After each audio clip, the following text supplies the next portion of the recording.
دویم صاحب جریج دی. جریج رسول الله صلی الله علیه وسلم راشي وکانه جریج رجل عابدا. دا جریج یو عابد انسان و، بزرگ سړی و، دا موږ ته یو ولی بولو، یو ولی و د خدای. فاتخذ صومعة فکان فیها. د ځان ته دا د هغو امتو عبادت زموږ په امت کې څوک داسې نسي کولی. زموږ په امت کې به د هغو امتو ترتیب دا رقم و، یو سړی به کلی په غره کې، په ځنګله کې، په یو دښتو بیابان کې به ځان ته یو خونه جوړه کړه، یو کوډل به یې جوړه کړ، یو غار به پیدا کړي، په دې به ننوتی، د دنیا د هیڅ چا سره کار نه درلودی، عبادت به د الله تبارک وتعالی کوي. دا رهبانیت در اسلام پورې و، در اسلام وروسته دا خبره ختمه سوله. زموږ دپاره د دې شي اجازه نسته. زموږ دپاره به خامخا د ځان غم بم کوې، د مسایق غم بم کوې، د ځان غم بم کوې، د امت غم بم کوې. ځکه زموږ د دیوبند علما څه شي وایي؟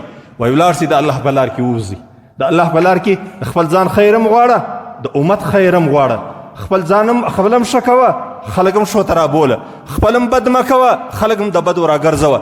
دا پر موږ فرض دی دا شی. زموږ دپاره سړی په دې نسي خلاصېدلی چې یو سړی وایي یار زه ګرد ور په کمره کې ناست زه د الله عبادت کوم، زه ذکر کوم، ستا سره به د ټول امت غم در سره وي.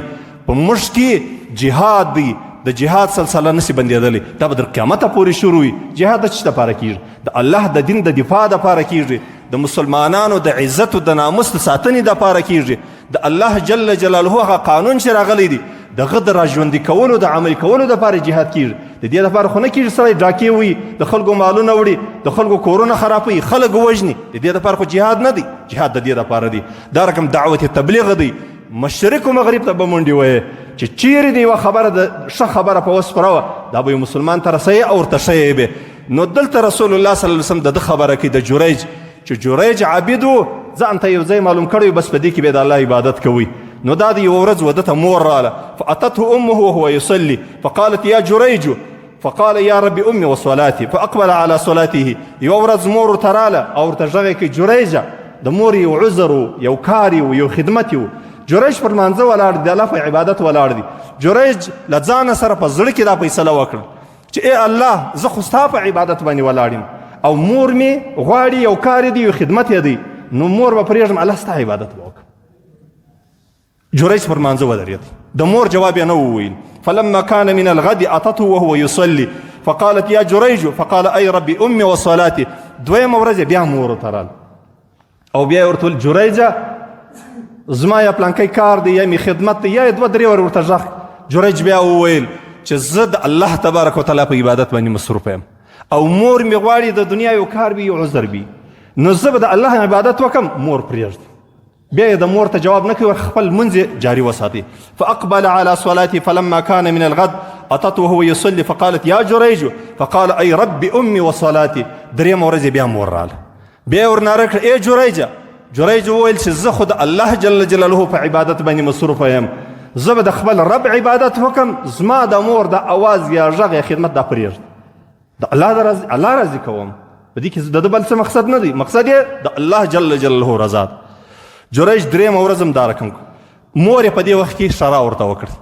فقال اللهم لا تمته حتى ينظر الى وجوه المومسات. ای الله دا جریج در هغه پورې مه مړه کوه، در هغه وخت الله مرګ مه ورته راوله چې در څو پورې بېادبي د ډېره مافي د مردارو ښځو د زانیاتو ښځو مخ ونه ویني. دا اشاره یې ورته وکړه. فتذاکر بنو اسرائیل جریج عبادته. اوس د امتحان شروع سو. امتحان څنګه شروع سو؟ خلکو د جریج د عبادت او د بزرګي کیسې کولې بني اسرائیلو چې دا نو بزرګ دی، په کلو کلو په یوه خونه کې په یوه ځای کې د الله په عبادت باندې مصروفه دي او هېڅ دې ته توجه نه کوي چې دی راووځي د دنیا یو کار وکړي یا د یو چا غم ته ورسي یا د چا شادي ته ورسي یا د چا سره کښېني، دا شیان نه کوي. دا نو بزرګ دی. په دې وخت کې الله جل جلاله یې د مور دعا یې قبوله سوه. وكانت امرأة بغي يتمثل بحسنها فقالت إن شئتم لأفتننه. یوې حیا دي یوه زانیه چې ډېره مشهوره وه د دوی په زمانه کې، یو بدکاره ښځه هغې ورته وویل د ده د ډېرې بزرګۍ کیسې مه راته کوئ، زه به ډېر ژر دی په امتحان کې واچوم او د ده بزرګي به ته در معلومه کړم. د الله جل جلاله هغه د مور شرا ده، الله رب العزت اوس یو امتحان ورباندې کوي. ښځه راله حیا دي و دې سړي ته دا جریج ته راله چې کله دا راله ډېر کوشش په دې باندې وکړي چې جریج صرف یو وارې مخ ورته راواړئ، خو جریج حقیقي د الله ولی و، په حقیقت کې بزرګ و، ده بلکل توجه نه ورته وکړه، بلکل یې ورته ونه کتله چې دا یو څوک دا راغلی ده نعوذ بالله د ځواني حالات دی، قوت دی، طاقت دی، چورت یې نه کې ووالي. کله چې جریج دا عمل ترسره کړي ښځه ناامیده سول. د الله جل جلاله شان دی جریج په یو غره په یو ځنګل کې اوسیږي، دلته بیا شاوخوا یو شپانه دی، د ده سره پسونه دي، رمه ورسره ده. کله چې زړه دا غواړي چې بیده سي نو راسي د جریج وخوین ته راسي، هغه زانیه دلې موجوده ده، په دې وخت کې هغه شپانه راورسېد. شپانه چې راورسېد هغه له خدایه غواړي باد و باران، هغه چې دې ته وکتل چې دا خو هغه مشهوره فاحشه ده او دې ښځې و دې شپانه ته پر ځان باندې موقع ورکړه نعوذ بالله د زنا. کله چې دې ښځې او دې شپانه زنا سره وکړه بس ښځه ولاړه، خلکو ته یې وویل چې ما دا بزرګي خو ما معلومه کړل چې شي بزرګ دی، نعوذ بالله له ما سره یې زنا وکړه. کله چې دا خبره دغه سوله خلکو صبر وکړي، شتې مه ښوروه. 5 میاشتې و 8 میاشتې 9 میاشتې بعد حیا دی هغه زنا کاره ښځه چې وه د هغې بچی پیدا سو. کله چې هغه بچی پیدا سو خلکو ښځه د بچي سره اوس ده ته راله، بله موږ ته د بزرګۍ دعوې کوې، موږ ته د ځان بزرګ شو کړی دی او دلته نعوذ بالله که یې زنا وي نو جریج یې راونیوي راچپه یې کړي، ویې والي د دا وهلو په وخت کې د پوښتنه جن وکړ وایي ولې مې وهي؟ غول زناکاره یې، بدکاره یې، ټول زما د زنا علامه یې څه شی ده چې ما زنا کړې ده. هغه ورته ویل چې تا نعوذ بالله د پلانکۍ بدکارې او مردارې ښځې سره دې زنا کړې ده. جریج ورته ویل چې ما زنا کړې ده، نو هغې یو شی پیدا سوی دی، وایي و اولاد یې سوی دی، وایي دونه مهرباني وکړي دا ما ته یې ورده کوچنی راولي. جریج ته یې هغه کوچنی و جریج ته راوستی. جریج در ولاړ شو، د الله رسول صلی الله علیه وسلم ورته وایي فقال دعوني حتى اصلي. جریج ورته ویل یو وارې ما پرېږده زه به یو وارې لمونځ وکړم، 2 رکاته یا 4 رکاته لمونځ کوم، ما یو وارې پرېږده لمونځ یې وکړي. فلما انصرف اتى الصبي فطعن في بطنه. د لمانځه وروسته یې کوچنی ورته راوستی. جریج را ولاړ شو، دا کوچنی په دانس کې داسې کښې او ورته ویې ویل فقال یا غلام من ابوک، ای کوچنی پلار دې څوک دی؟ دا کرامت اولیاو دی، دا د الله د بزرګانو کرامت دی، کرامت اولیاو حق دی چې څوک یې نه مني هغه یا معتزله دی یا نوري بلاوي دي. موږ الحمدلله د دیوبند علما کرامت اولیاو په صحیح روایتو ثابت دا موږ منو، هر وخت مو منلی دی. ده چې دا کوچنی په نس کې کښې او دا ورته ویل چې پلار دې څوک دی؟ فقال فلان رعی، هغه پلانکی شپانه زما پلار دی، زما پلار چې دی پلانکی شپانه زما پلار دی.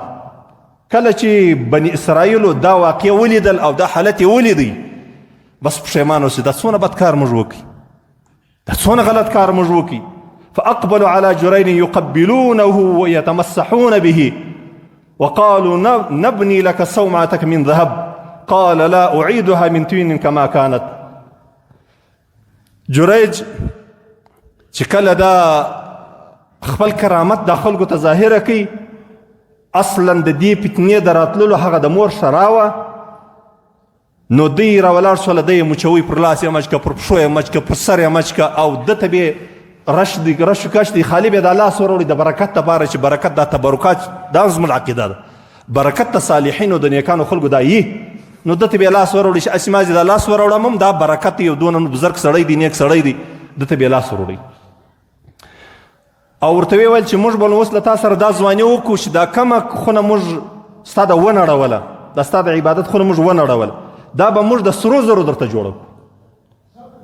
جریج ورته وویل چې نه، زه نه د سرو زرو خونه غواړم، څنګه چې د خټو د خاورو په خوا جوړ هغه رقم یې را جوړ کړي، ځي العمل ما پرېږدئ د الله عبادت هم پرېږده. رسول الله صلی الله علیه وسلم دویم دا کوچنی یاد کړي چې دې هم په زانګو کې څه شي وکړلې، په کوچنیوالي باندې خبرې وکړي.